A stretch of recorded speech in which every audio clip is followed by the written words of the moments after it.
ہم لعنت بھیجتے ہیں فرقہ واریت پر، امت کو تباہ کرتے ہیں وہ لوگ جو فرقہ واریت پیدا کرتے ہیں. لیکن آپ کو بتاؤں، جس جماعت سے آپ کا تعلق ہے نا، اس جماعت کی امت مسلمہ کو ضرورت ہے. قیامت بھی 10 محرم کو ہی آئے گی، جمعے کا دن ہوگا. تو میں آج دل کو حاضر ناظر رکھ کے، اپنی طبیعت کو حاضر پا کے باشعور آپ کو کہہ رہا ہوں، جاگ کے سننا خدا کا واسطہ. آپ اس جماعت سے تعلق رکھتے ہیں، اگر کافر کے سامنے اسلام کا کوئی چہرہ پیش ہو سکتا ہے تو صرف سنی کا چہرہ پیش ہو سکتا ہے. ختم ہو گئی بات. ورنہ کوئی صحابی کا بے ادب ہے، کوئی اہل بیت نبوت کا. آج مجھے کہہ لینے دو، کھول کے کہہ لینے دو. لوگ دلیلیں دیتے پھرتے ہیں، کہتے ہیں جی ایک وہ پینٹ کوٹ والا مولوی ہے، اس نے اینک بھی لگائی ہے، داڑھی بھی رکھی ہے، پینٹ کوٹ بھی پہنتا ہے. اس نے جی 1500 بندہ ایک دن مسلمان کر دیا، ایک دن 1000 مسلمان کر دیا. پر پتہ ہے وہ بدبخت کہتا کیا ہے؟ وہ کہتا ہے امیر المومنین یزید رضی اللہ تعالیٰ عنہ.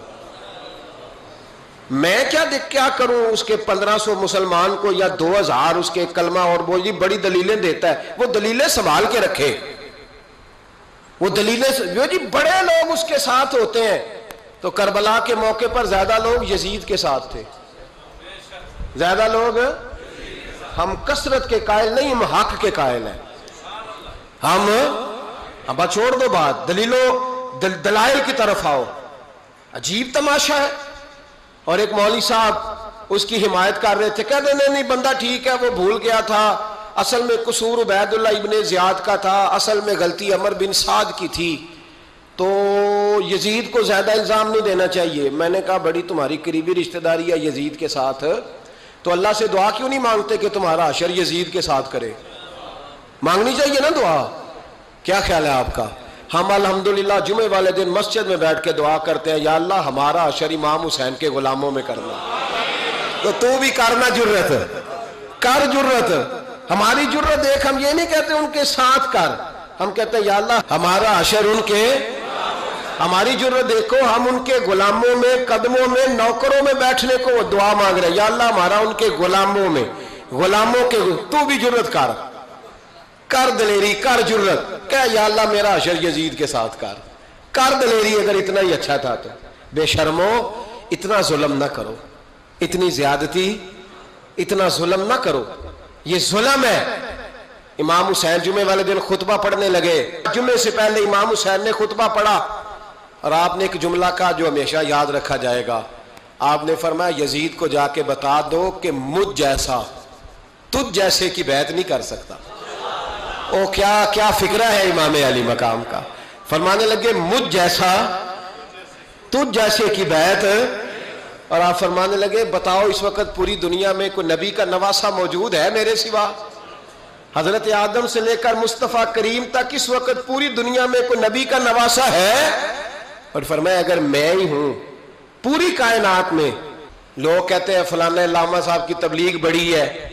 ہم سے بڑا کون ہوگا تبلیغ کی بات کرنے والا؟ لیکن ڈرو اللہ سے، ڈرو، گمراہ نہ کرو قوم کو. یہاں تباہی اتر گئی ہے. کوئی بڑی داڑھی رکھ کے معاذ اللہ تعالیٰ اہل بیت کے بارے میں بکواس کرتا ہے، اور کوئی بالکل داڑھی مڈا کے ننگا سر کر کے ممبروں پہ ناچتا ہے اور صحابہ کے بارے میں بکواس کرتا ہے. میرے مصطفیٰ کے پاس اگر ابو بکر آئے ہیں تو وہ بھی شان والے ہیں، اور اگر بی بی عائشہ صدیقہ ان کے بستر پہ رہی ہے تو وہ بھی شانوں والی ہے. مولا علی شیر خدا کے بارے میں جو بات کرے پکا بے ایمان ہے. عجیب تماشا لگ گیا ہے جی. جو رب نبی پاک کے جسم کے قریب مکھی نہیں آنے دیتا، وہ گندا بندہ حضور کے قریب آنے دیتا ہے؟ عجیب تماشا ہے. امت کو تباہ کر رہے ہو، کافر کو موقع دے رہے ہو یہ کہنے کا کہ تمہارے نبی کے پاس بیٹھنے والے ٹھیک نہیں تھے. اگر حضور کے پاس بیٹھنے والے ٹھیک نہیں تھے تو بعد والے کیسے ٹھیک ہو گئے؟ تو یہ باز آنا چاہیے ان بے شرموں کو. یہ امت میں تفرقہ ڈالتے، بے حیائی کرتے ہیں. سنو اور یاد رکھو، حضرت امام حسین نے خطبہ پڑھا نا جب جمعے والے دن، فرمایا مجھے پہچانو تو میں کون ہوں؟ تو عمر بن سعد بولا، پکے نمازی بولے. عمر بن سعد کہنے لگا حسین جلدی کر، ہمارا جمعہ لیٹ ہو رہا ہے. بلے ہو نمازیو، جلدی کر ہمارا. آئے ہائے کیا نماز ہے. یعنی نبی پاک کے نواسے کو شہید کریں گے اور شہادت کے بعد جمعہ پڑھیں گے اور نماز میں کہیں گے اللہم صلی علی محمد و علی. آل محمد. ان کو شہید کر کے قتل کر کے جمعے کا خطبہ دیا جا رہا ہے اور نماز پڑھی جا رہی. اللہم صلی علی محمد و علی. تو میرا سنی بڑا بھولا ہے، کہتا ہے جی وہ زیادہ نمازیں پڑھتے ہیں. تو زیادہ نمازیں تو عمر بن سعد بھی پڑھتا تھا. تو بھولا او خدا کے. دیکھیں نا جتنی نماز کی اخلاق کی بات شاید میں کرتا ہوں، آپ کو جماعت میں کم لوگ ملیں گے، لیکن یاد رکھنا نماز عقیدہ نہیں، روزہ عقیدہ نہیں. عقیدہ حسین ہے، عقیدہ حسن ہے، عقیدہ علی ہے، عقیدہ عثمان غنی ہے، عقیدہ عمر فاروق ہے. میں اس شخص کو کیا کروں؟ مجھے اس شخص کی کیا ضرورت ہے جو ممبر پہ بیٹھ کے کہتا ہے حسین ابن علی باغی تھے؟ وہ شخص، اس کی نماز روزہ حج زکات دیکھا جائے گا. آؤ قرآن مجید سورہ شورا آیت نمبر 23، گھر جا کے قرآن مجید کھولو، یہ والی آیتیں بھی پڑھا کرو، یہ والی بھی کھولا کرو. صحابہ جمع ہو کے نبی پاک کے پاس آئے، عرض کی یا رسول اللہ صلی اللہ علیہ وسلم آپ کے خرچے زیادہ ہیں، آمدن کا ذریعہ کوئی نہیں. جس طرح آج لوگ ہر پیر صاحب سے نہیں پوچھ رہے، علامہ صاحب سے، کہ آپ کام کوئی نہیں کرتے، کپڑے پھر بھی سفید پہنتے ہیں، کیا ذرائع آمدن ہے، پھر بھی آپ گاڑی میں گھومتے ہیں. ہمارا تو پروگرام تھا مولوی بھوکا مر جائے، پر اس کے پاس آتے ہیں تو یہ تازی چائے پلاتا ہے. کیا مطلب، کس طرح کا رویہ ہے؟ صحابہ کے بار وہ یہ نہیں سوچتے تھے آتے کہاں، وہ کہتے تھے آگے بڑھ کے حصہ ڈالیں.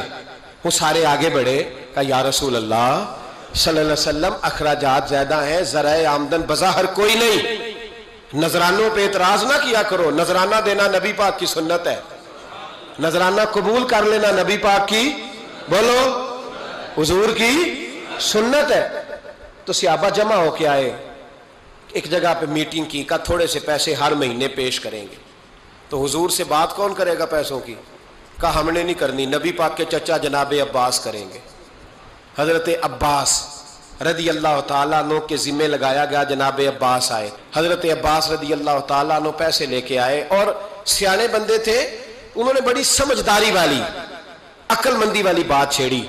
یہ نہیں کہا کہ حضور ہم یہ نذرانہ دیں گے. کہنے لگے یا رسول اللہ ہمیں پتہ ہے آپ کی مذہبی مصروفیت اتنی ہے کہ آپ کو ٹائم نہیں ملتا کاروبار کرنے کا. اگر آپ کام کریں گے تو پھر آپ کس طرح کر کے دین کا کام ہو سکے گا. اور یا رسول اللہ آپ نے جو ہمارے لیے کیا ہے اس کا ہم بدلہ نہیں دے سکتے، ایک حرف کا بدلہ نہیں دے سکتے. حضور یہ تھوڑا سا نذرانہ ہر مہینے لایا کریں گے، قبول کر لیں.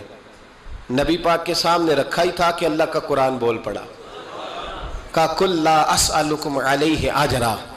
محبوب ان سے فرما دو کہ میں نے تمہارے لیے بڑی تکلیف سہی ہے، پر میں تم سے کوئی اجر نہیں مانگتا، تم سے کوئی اجر نہیں مانگتا. ہاں اگر تم نے کچھ کرنا ہے الا المودۃ فی القربى، تو میرے قریبیوں سے پیار کرتے رہنا، میری ختیجہ سے پیار کرنا، میری عائشہ کا ادب کرنا، میرے قریبیوں کا احترام کرنا. یا رسول اللہ ازواج تو گھر میں ہے ہی، قریبی کوئی اور بھی خاص ہے جس کا ادب کرنا ہے؟ تو نبی پاک نے فرمایا ہاں علی، فاطمہ، علی اور فاطمہ کی اولاد.